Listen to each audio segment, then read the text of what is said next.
Saya kira BSU ini secara umum bagus, tapi nominalnya nih, nominalnya Ya. nih kan sebenarnya terlalu kecil gitu ya.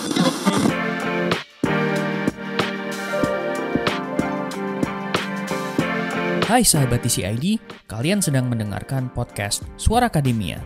Ngobrol seru isu terkini bareng akademisi. Bulan Juni menjadi bulan yang sepertinya menyenangkan dalam tanda petik untuk teman-teman pekerja yang mendapatkan gaji itu di bawah 3,5 juta per bulan begitu, karena pemerintah mengeluarkan inisiatif gitu ya, memberikan stimulasi gitu, stimulan bagi pekerja yang gajinya di bawah 3,5 juta per bulan itu akan mendapatkan bantuan subsidi upah. Ini sebenarnya bukan hal baru, karena kalau misalnya Sobat TCID sudah bekerja di era pandemi COVID gitu ya, BSU ini sempat keluar begitu dan sepertinya sekarang dikeluarkan. Tapi sepertinya ini sedikit berbeda karena waktu COVID kan memang semua ekonomi terkena begitu. Sedangkan di 2025 ini tuh daya beli masyarakat benar-benar dalam situasi yang nggak baik begitu. Bahkan kita bisa ngelihat tingkat deflasi di tahun 2025 ini udah 3 bulan nih, dari 6 bulan Indonesia udah deflasi 3 bulan gitu. Bikin deg-degan sebenarnya. Situasi ekonomi jadi nggak lumayan baik, tapi banyak yang menganggap bahwa dengan adanya BSU dan juga stimulan-stimulan yang lain ini bisa mendorong daya beli masyarakat gitu. Sebenarnya nggak cuma BSU aja. Terakhir sebenarnya yang paling mungkin berharap didapatkan oleh masyarakat tapi akhirnya di cancel adalah subsidi listrik gitu ya, yang di bawah 1.300 bakal disubsidi 50%, tapi ternyata di cancel sama Bu Sri Mulyani. Saya lumayan kecewa gitu kebijakan itu, tapi ya sudahlah.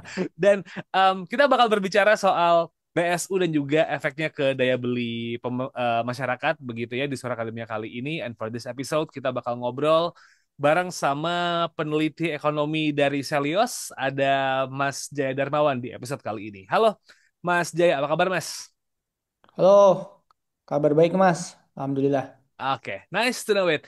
Mas Jaya, kalau kita ngomongin soal BSU dulu nih, ketika akhirnya pemerintah mengeluarkan statement bahwa stimulan dan juga stimulus ekonomi bakal dikeluarkan oleh pemerintah gitu di bulan Juni ini untuk mendorong daya beli masyarakat.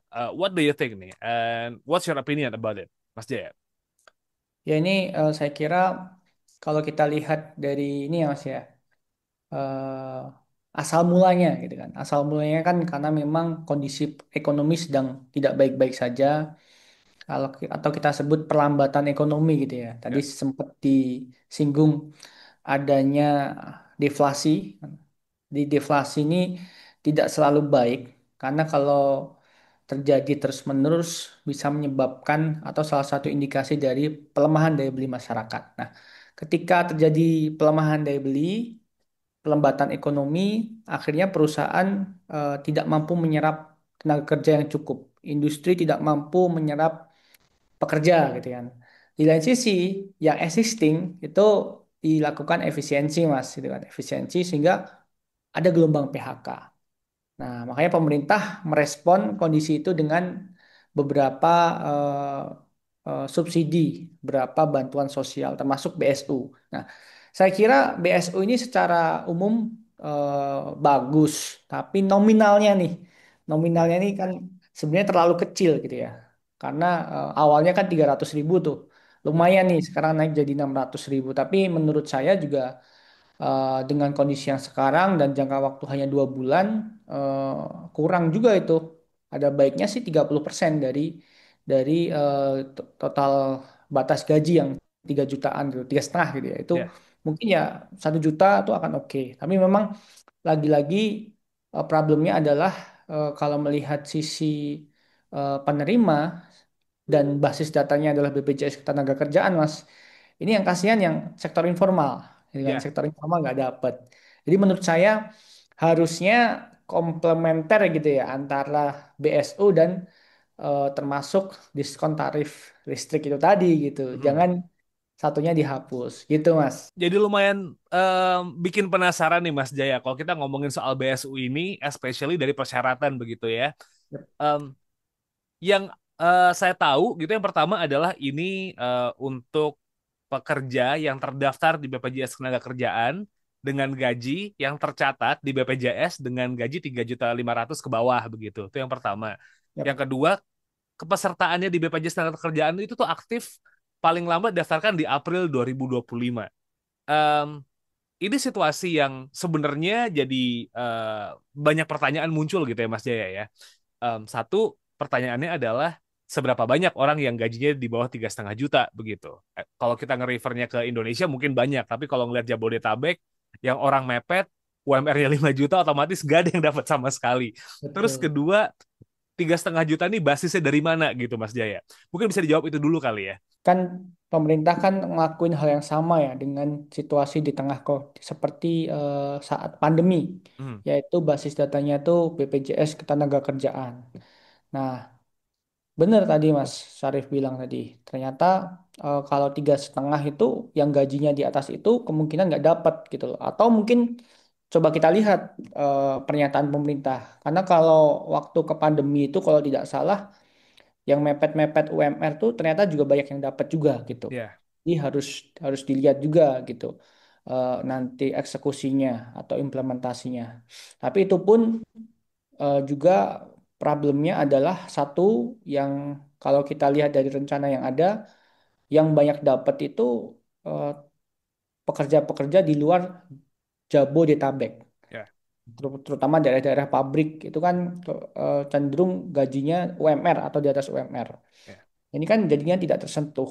Padahal situasinya Jabodetabek ini biaya hidupnya sangat tinggi, gitu kan? Biaya hidup sangat tinggi dan sangat tergantung dengan pasar dibanding masyarakat di pedesaan. Karena masyarakat di pedesaan masih banyak yang menggunakan makanan atau bahan pangan dari rumah, gitu kan, dari ya. ladangnya sendiri. Jadi ini harus dipikirkan pemerintah. Yang kedua, Mas, jadi problemnya adalah akhirnya pekerja-pekerja yang kalau kita lihat dari data, ini Mas, kita habis olah data Sakernas, kita bandingin 2021 sama 2024, kondisinya itu ada satu satu jenis pekerja yang itu dia mungkin gajinya tinggi, cenderung lebih tinggi, tapi overwork, bisa Hmm, kerja hingga rata-rata 58 jam sehari. Nah, dan dia nggak dapat BSU, yaitu ya. ojol. Nah, Oh, ini oke. ojol nih salah satu pihak yang sangat dirugikan dengan kebijakan ini karena dia nggak dapat karena gajinya di atas UMR Jakarta misalkan atau bahkan di atas 3,5 gitu. Tapi dia tidak tercantum di dalam BPJS Ketenagakerjaan karena bukan kategori dari pekerja. Termasuk mungkin eh, sektor-sektor digital lain yang cenderung eh, tidak masuk gitu ya. Jadi, tapi kami lihat ojol ini salah satu pihak yang paling rugi gitu ya dari situasi BSU yang sekarang. Ketika ngomongin ojol, artinya pekerja non formal juga menjadi sorotan nih Mas Jaya. Karena pekerja informal jadi lebih banyak sekarang begitu. Di tengah preferensi karir yang sepertinya udah pada mulai geser ya gitu. Nggak semuanya pengen ngantor gitu. Ada Ya. yang pengen gig by gig aja. Belum lagi pekerja-pekerja kayak seniman begitu kan. Terus juga musisi yang sebenarnya juga jumlahnya nggak sedikit gitu di Indonesia. Mereka artinya sama sekali nggak kesentuh dong dengan program ini Mas. Padahal bisa jadi mereka juga terdampak banget nih karena daya beli masyarakat turun begitu ya. Eh kalau misalnya let's say kita ngomongin soal graphic designer, orderan buat promosi juga turun, mereka juga nggak punya pemasukan gitu sebenarnya. Ya betul.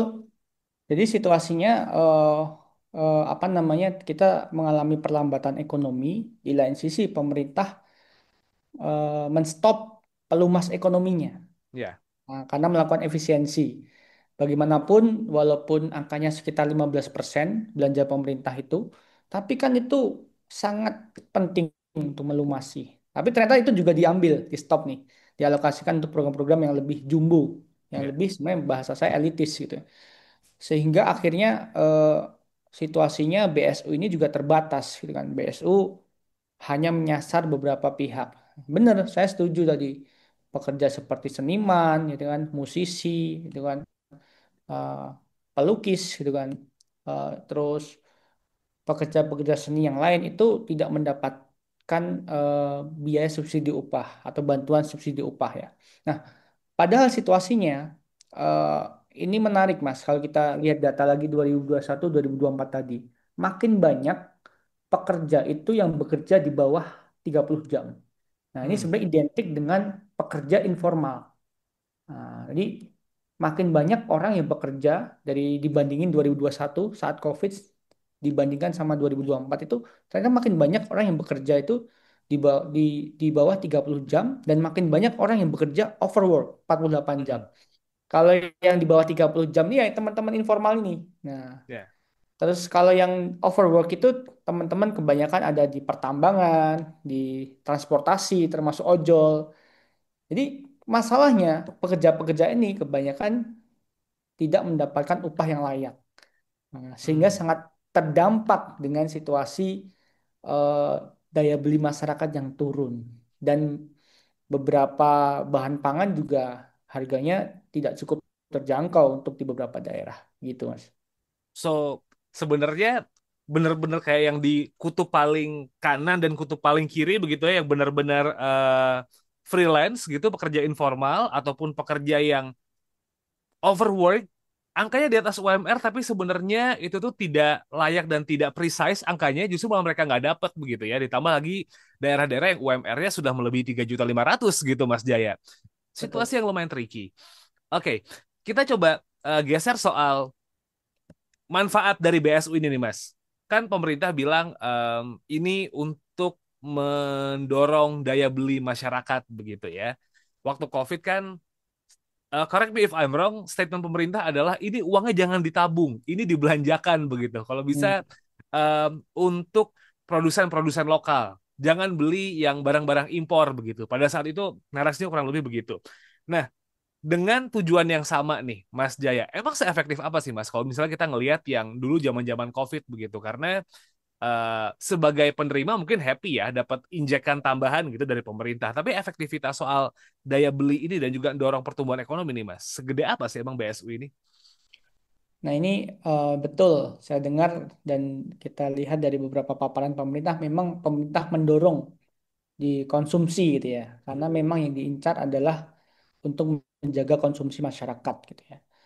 Masalahnya Mas, situasi yang sekarang itu, apalagi dalam konteks tenaga kerjaan, itu dari data-data yang ada, bahkan data BPS gitu ya, data Ya. Sakarnas gitu, itu lebih buruk kondisinya dibanding pandemi. Pertama Hmm. harus kita eh, sepakati dulu itu satu bahwa ternyata kondisi ketenaga kerjaan itu semakin mismatch gitu. Jadi Ya. nggak nemu nih Mas antara pendidikan dengan dunia industri. Jadi semakin susah orang cari kerjaan. Nah, yang kedua, semakin banyak eh, orang itu yang eh, pendapatannya itu di bawah UMR. Mhm. Nah, semakin banyak dari 63% menjadi sekitar 84%. Ini kan sangat signifikan gitu. Ya. Ada 109 juta orang itu yang pendapatannya di bawah UMR. Ini kan berarti secara ekonomi, secara kemampuan ekonomi ini banyak masyarakat itu yang kondisinya itu buruk gitu kan, kondisinya Ya. lemah gitu ya. Yang mana itu kondisinya lebih buruk dari saat pandemi. Tapi pemerintah eh, mungkin menggelontorkan beberapa kebijakannya. Tapi dalam konteks BSU ini hanya dilakukan 2 bulan, 600.000, jadi kan 1,2 juta. 1,2 juta untuk konsumsi saya kira kurang cukup gitu ya. Tidak cukup gitu ya. Tidak cukup untuk meningkatkan daya beli masyarakat yang sustain gitu ya, yang Hmm. eh, bisa menstimulus akhirnya dia naik kelas. Itu sangat susah sekali gitu loh. Di logika sangat tidak nemu. Jadi menurut saya, makanya saya sangat kecewa sebenarnya ketika kemarin akhirnya diskon tarif listrik 50% itu Ya. dicabut. Ya, karena itu sebenarnya bukan bukan substitusi gitu. Itu Mhm. komplementer. Jadi diskon tarif listrik itu datanya itu lebih universal Ya. sehingga akan banyak pihak yang mendapatkan keuntungan. Nah, ditambah ada BSU untuk pekerja informal. Nah, ini pekerja formal menurut saya. Maksud saya. Jadi menurut saya kebijakan ini tidak cukup signifikan lah untuk meningkatkan konsumsi masyarakat karena waktunya terlalu pendek gitu. Kita asumsikan 20.000 sehari cuma bisa dapat kopi segelas ya Mas Jaya ya, atau sekali makan nggak sih? Jadi kalau cuma 600.000 gitu. Iya, 20.000 segelas ya, apalagi kalau di Jakarta kan gitu kan. Hmm. Sedangkan tadi ada situasi banyak pekerja di Jakarta, di Jabodetabek itu tidak dapat kemungkinannya. Hmm. Tuh. Well, ini jadi menarik gitu. Tadi Mas Dia sempat nge-mention sejuta. Ini bakal jadi lebih apa ya? Jadi lebih masuk akal begitu ketika BSU tuh tidak 600.000 nih Mas Jaya. Kalau misal memang jumlah yang 600.000 ini kecilnya tadi Mas Jaya bilang idealnya adalah sejuta begitu. Kalau memang sejuta potensi buat naikinnya dorong lebih banyak dong. Especially di daerah-daerah yang UMR-nya nggak nyampe segede DKI Jakarta atau mungkin Karawang gitu ya bisa ngebus banget dong ya. Kalau Jogja sih kayaknya bakal jadi 40% UMR tuh. Iya, betul. Terutama daerah-daerah yang misalkan daerah di luar tadi, di Hmm? luar 3,5 juta rata-rata gajinya. Kayak Jogja ini kan rata-rata gajinya itu paling sekitar 2 sampai 3 juta, Mas. Ya, Dan misalkan daerah Jogja, Jawa Tengah itu eh, kan pemerintah, saya pernah dengar itu ada satu pejabat, saya lupa, itu menyebutkan ini digelontorkan juga untuk mendekati libur pelajar, ya, libur anak sekolah gitu ya. Sehingga bisa digunakan konsumsi untuk pariwisata, untuk bepergian gitu. Sehingga akan meningkatkan multiplier efek ekonomi di sisi itu. Nah, ini kalau 1 juta masih make sense gitu selama dua hmm, bulan sambil pemerintah memikirkan subsidi apa lagi yang lebih efektif. Misalkan tadi diskon tarif listrik itu dipikirkan ulang, tapi dengan 1 juta selama 2 bulan, jadi kan 2 juta, itu saya kira masyarakat akan sangat terbantu gitu. Masyarakat akan sangat terbantu, terutama pekerja-pekerja yang ada di daerah kota-kota, kabupaten yang UMR-nya itu di bawah 3,5, nah, ya. atau biaya hidupnya lebih terjangkau. Ini saya kira sangat terbantu Mas gitu. Oke, kita geser di sekarang, Mas Jaya. Kekhawatiran di 2021, 2022, kalau saya salah, kalau saya nggak salah ya, waktu BSU era pandemi itu kan em, sempat ada wacana juga, bukan wacana sih, diskusi mengenai ketika BSU ini tuh keluar akan ada inflasi kecil-kecilan muncul begitu. Ya. Kenaikan harga barang yang bilang, lah ini kan yang kerja pada dapat tambahan dari pemerintah, dapat bansos dalam tanda petik begitu. Ya wajar dong kita naikin harga kan. Pedagang tuh ditakutkan bakal seperti itu. Nah, em, gimana nih Mas kalau ngelihat konteks BSU yang sekarang gitu? Apakah potensi itu justru muncul lagi atau malah nggak ada karena emang dijual murah aja nggak laku, masyarakat nggak bisa beli sekarang, gimana mau naikin harga lagi nih gitu? Ya, ini menurut saya perlu dilihat gitu ya. Maksudnya adalah bahwa inflasi itu tidak selalu buruk. Nah, dengan kondisi kita dihantam deflasi berturut-turut tahun lalu, 5 bulan berturut-turut, bahkan yang menurut saya agak yang mengkhawatirkan itu di tahun ini ketika mendekati Lebaran kemarin itu deflasi, itu sebenarnya Ya, sangat mengkhawatirkan gitu loh. Nah, menurut saya dengan konsep BSU ini harapannya kan memoderasi angka dari deflasi biar tidak terlalu dalam. Bahkan saya sempat lihat itu Yogyakarta itu eh, sepi Mas gitu. ya. Yogyakarta itu kelihatan sepi, di jalan-jalan sepi. Padahal Jogja adalah kota pariwisata, kota pendidikan. Itu ternyata saya cek itu bulan Februari itu deflasinya paling dalam. Nah, ini Mhm. ternyata memang data itu menunjukkan situasi yang serupa dengan realnya gitu. Nah, makanya menurut saya dalam konteks ini BSU tetap harus dilakukan karena penting juga untuk memberikan BLT, karena uang-uang BLT ini kan bantuan subsidi upah ini kan eh, biasanya karena diterima langsung oleh Ya. penerima, diterima langsung penerima, tidak terlalu panjang alurnya gitu kan, tidak memerlukan syarat-syarat yang terlalu rumit, diterima langsung oleh penerima sehingga manfaatnya akan cukup besar untuk eh, meningkatkan daya beli masyarakat kalau kalau nominalnya cukup kayak gitu. Sekarang kita ngomongin soal efeknya nih, Mas Jaya. Ya, Kan harapannya pemerintah ekonomi itu akan membaik mulai dari Q2 sampai ke depan-depannya kan. Tidak hanya ya, 2 bulan begitu. Tapi ada omongan yang nadanya miring gitu ya. BSU ini tuh cuma kayak short term gitu. Habis itu ya kita akan kembali ke situasi defaultnya. Apakah stimulan stimulan yang dikeluarkan pemerintah, inisiatif ini tuh juga sebenarnya memang short term effect aja nih Mas? Atau sebenarnya dorongan yang kecil, tapi nanti bakal jadi ada multiplier effect buat ke 6 bulan ke depan karena kan kita baru mau menyudahi Q1 ya. Bukan Ya. Q1 sih semester 1 begitu. Kita baru masuk semester 2 nih. Apakah ini short term atau sebenarnya juga dorongan yang bisa ngegulung efeknya ke depan-depannya nih, Mas? Nah, ini eh, lagi-lagi ketika ngomongin kebijakan ini, kita harus melihat ragam kebijakan yang lain gitu. Pemerintah kan berusaha memberikan beberapa diskon, subsidi dari tarif tol, dari beberapa di transportasi, termasuk sebenarnya yang disayangkan tadi, itu sangat disayangkan lagi-lagi kita sebut lagi Mas gitu. Subsidi Tarif listrik ya? listrik ya, subsidi listrik ini besar sekali sebenarnya efeknya. Nah, termasuk mungkin ada PKH, ya kan, ada BLT yang lain, atau mungkin kebijakan-kebijakan bansos yang lain. Nah, ini kalau kita lihat memang ada sisi short termnya gitu, atau ada sisi parsialnya. Dia hanya menyasar untuk kelas menengah ke bawah, gitu kan, Hmm, kelas menengah ke bawah, dan ini sektornya formal sebenarnya, tidak menyasar sektor informal. Jadi harusnya gimana? Harusnya pemerintah juga menambah kebijakan-kebijakan perlinsos yang lain untuk meningkatkan daya beli masyarakat, untuk menjaga daya beli masyarakat. Tapi memang di jangka panjang itu penting untuk eh, fokus juga menciptakan lapangan pekerjaan yang berkualitas, Mas. Karena tadi saya sebutkan trennya itu semakin memburuk, mismatch dunia kerja, ya, pendidikan dan dunia industri itu semakin memburuk.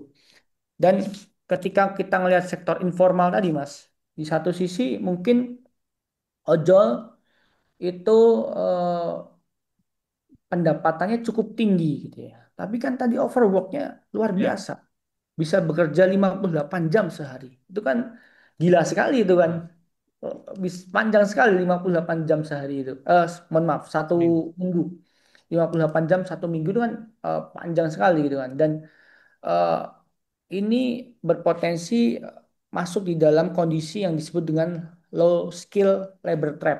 Mhm, Nah, ketika orang-orang malah tidak menempuh pendidikan yang lebih tinggi karena pekerjaan di sektor pendidikan yang lebih tinggi itu tidak tersedia gitu. ya. Ini ini adalah jebakan gitu. Makanya saya kira kalau divariasi dengan penciptaan lapangan pekerjaan yang berkualitas, membenahi sekolah vokasi kita gitu kan, membenahi peningkatan teknologi di eh, ketenaga kerjaan kita, misalkan penting untuk melakukan upskilling, reskilling di usaha mikro dan kecil lah terutama ya. Dan yang sering juga lupa digarap itu adalah green jobs, gitu kan, Mhm, green jobs gitu kan. Karena saya kira pemerintah sendiri punya banyak ya kajian tentang green jobs, Bappenas, Kementerian Keuangan, Kementerian Ketenagakerjaan, tapi implementasinya cenderung lemah gitu ya. Karena kita di banyak melihat dan banyak terjadi pemerintah lebih fokus pada industri yang ekstraktif. mhm, Padahal kan sektor green job ini adalah pekerjaan yang masa depan, pekerjaan yang sekarang mulai banyak terlihat potensinya, dan dalam kalkulasi kami sebenarnya mampu menciptakan lapangan pekerjaan yang lebih banyak dan berkualitas. ya. Gajinya lebih baik gitu. Pendapatan masyarakatnya jadi lebih baik, pendapatan pekerjanya jadi lebih baik. Jadi menurut saya tidak bisa tunggal BSU saja kebijakannya, dan itu harus dibarengi dengan kebijakan jangka menengah dan jangka panjang di ketenaga kerjaan. Itu. Ngomongin green job, semoga nggak cuma jadi bahan di debat cawapres aja ya. Nah, Kan iya, cuma jadi apa ya? Kita punya potensi green jobs begitu, tapi sampai hari ini belum ada aksi yang iya. nyata gitu ya.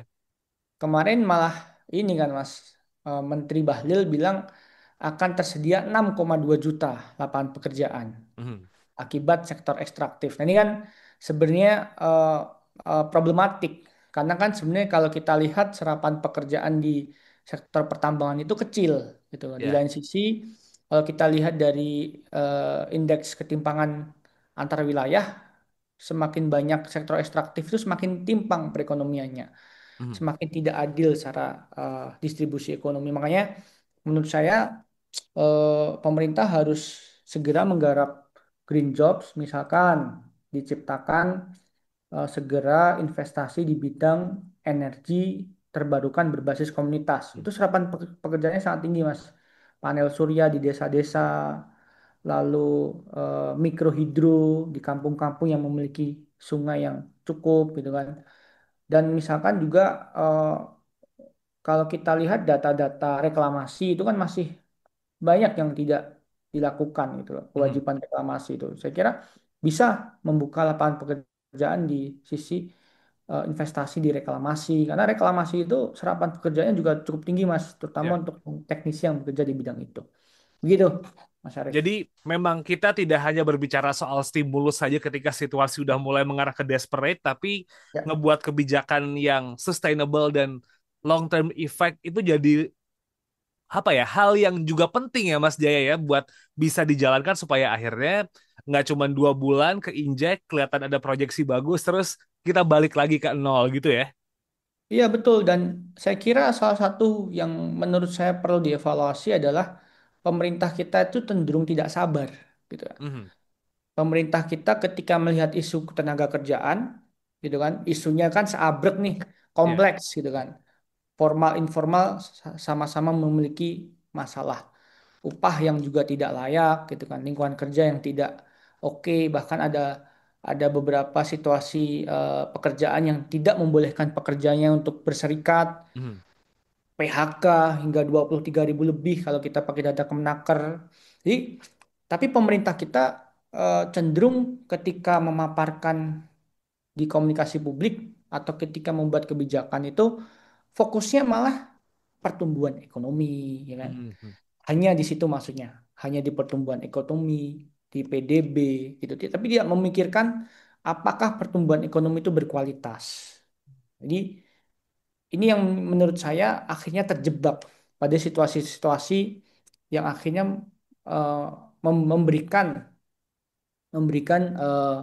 karpet merah untuk misalkan investasi yang cenderung kotor gitu kan, investasi di bidang fosil yang sebenarnya serapan pekerjaannya tinggi, tapi malah trade Ya. off tidak fokus di investasi yang meningkatkan ketenaga kerjaan atau serapan pekerja yang lebih sustain gitu. Oke. Well, kita berharap sih semoga dengan BSU ini anggaplah ini berprasangka baik ya guys.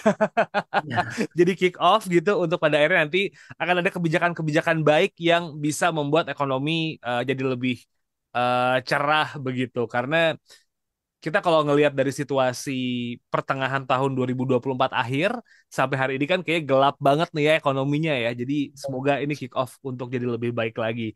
Well, Mas Jaya, kita udah mulai menuju end of the road. Mungkin soal isu BSU ini ada yang masih pengen disampaikan kah dari Mas Jaya atau mungkin dari Selios ada juga mungkin kajian-kajian yang menarik gitu. Feel free emang pengen disampaikan Mas Jaya. Eh, Mungkin untuk BSU lagi-lagi ya sebenarnya kami mendorong pemerintah itu untuk apalagi waktu May Day Pak Prabowo ini kan banyak memberikan janji-janji kepada Ya. buruh. Nah, ini harapannya kalau didengar timnya Pak Prabowo gitu kan, ini harus direalisasikan Pak gitu. Upah yang layak, terus di situ ada Dewan Pekerja dengan Dewan Kesejahteraan ya namanya. Ya. Di situ melibatkan buruh, melibatkan akademisi. Itu harus segera direalisasikan sehingga eh, dewan yang dimaksud ini benar-benar mampu melahirkan formulasi kebijakan yang benar-benar menyejahterakan, Mas. Bukan hanya gimmick, bukan Ya. hanya formalitas karena sudah tampil di depan ribuan buruh waktu itu Hmm. di Monas gitu kan. Jadi menurut saya BSU mungkin bisa jadi salah satu solusi, tapi hanya jangka pendek dan tidak menyasar sektor informal, tapi melalui kebijakan-kebijakan yang lebih progresif, misalkan penciptaan Dewan Kesejahteraan, di situ merangkul banyak pihak, termasuk sebenarnya teman-teman, kawan-kawan di sektor informal, ojol, kan. kurir, kerja digital itu juga harus dirangkul. Di situ harapannya mampu memformulasi eh, kebijakan ketenagakerjaan yang lebih bermanfaat. Oke. Gitu. Thank you so much Mas Jaya buat ngobrolnya kali ini. And Sobat Isi ID jangan lupa nge-follow sosial media Chelios ya, Chelios_ID.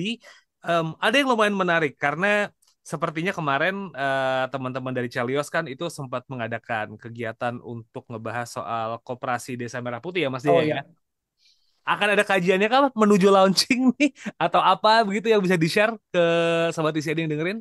ya kalau Koperasi Desa Merah Putih ini ada satu pernyataan yang menarik di diskusi di diseminasi yang kami selenggarakan bahwa ternyata kalau sampai launching, bahasanya kurang lebih begitu ya. Kalau sampai launching, desa-desa itu belum menyetor atau mendirikan koperasi desa atau kelurahan, anggaran dana desanya itu akan di stop dulu. Mhm.